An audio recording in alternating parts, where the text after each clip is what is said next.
ကိုရှင်းရက်လို့ခြင်းနဲ့လူတွေကအမြဲတမ်းတင်ယူနေရတယ်ဝေးဖွာလာတဲ့အချိန်ကလေးကတင်ယူဖို့အတွက်ဝေးဖွာလာတာ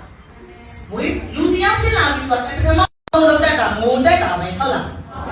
အဲ့တော့ကျွန်တော်တို့ကမွေးကလေးကဘာမှမတတ်ဘူးဆိုလို့ရှိရင်ငိုတတ်တာတစ်ခုပဲတတ်နေလူမဖြစ်ဘူး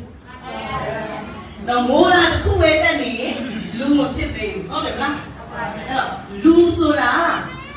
မိဘကမွေးဖွာလာလို့ကို့မှာလူလောကတွေကိုရောက်လာပြီးပြီဆိုရင်လူပိတဖို့အတွက်နောက်ထပ်ပြန်ရပြီဟုတ်နော်လူပိတဖို့အတွက်တင်ယူမှုတွေပြန်လုပ်ရတယ်အဲ့ဒီတင်ယူမှုကိုလည်းပဲကျောင်းအတန်းပညာတက်ခဲ့တယ်ကျောင်းစာတွေသင်ခဲ့တယ်ရှင်းပြလို့တင်ယူတာလားမိဘကတက်ခိုင်းလို့တက်တာလားငယ်ငယ်တော့ကတော့မိဘကတက်ခိုင်းလို့တက်တာဟုတ်တယ်လားကြီးလာတဲ့အခါမှာတင်ယူခြင်းရဲ့အနှစ်သာရကိုသိပြီးတော့တင်ယူတာတွေကို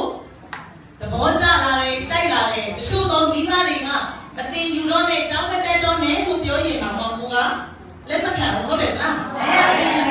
တင်ယူရတာကိုရှင်းပြလို့တယ်ဆိုတဲ့သူတွေရှိလာခဲ့တယ်ဒါကြောင့်ဘဝမှာတင်ယူမှုတွေကိုအမြဲတမ်းလုပ်တော့သူတာနဲ့ဘာဖြစ်လဲအောင်မြင်နိုင်တဲ့စကေးရှိတဲ့သူဖြစ်တယ်အဲ့တော့မိမိကိုယ်မိမိပြန်ပြီးစစ်ဆေးလို့ရပါတယ်နံပါတ်3ဆက်ဆိုလို့ရှိရင်ယောသားဖြောင်းမှန်သူဖြစ်ခြင်းယောသားဖြောင်းမှန်ဖြစ်ခြင်းဒီနေ့လူလောကထဲမှာနော်လူတွေဟာ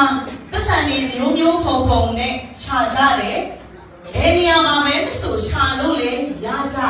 သို့တော့ယောသားဆိုတာဖြစ်ဖြောင်းမှတ်မှုတွေနဲ့အတူမွေချနိုင်ဖို့ဆိုတာအရန်ခဲရင်းနဲ့ခေတ်ကြီးရဟုတ်တယ်နော်အဲ့လိုမျိုးတော့ဒီနေ့ခေတ်မှာအရှားပါဆုံးပစ္စည်းဟာဘာလဲလို့မေးရင်ယောသားဖြောင်းမှတ်တဲ့သူလို့ပြောလို့ရအောင်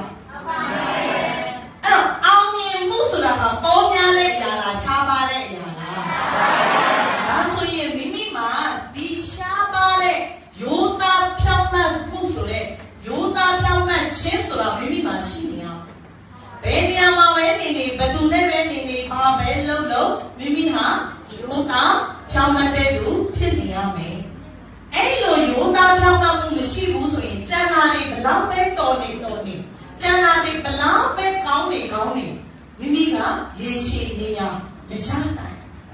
နော်အဲ့ဒါကအောင်မြင်သူတို့ရဲ့စကေးဖြစ်ပါတယ်ပြီးရင်နံပါတ်4အဖွဲလိုက်လုံးတတ်ရှင်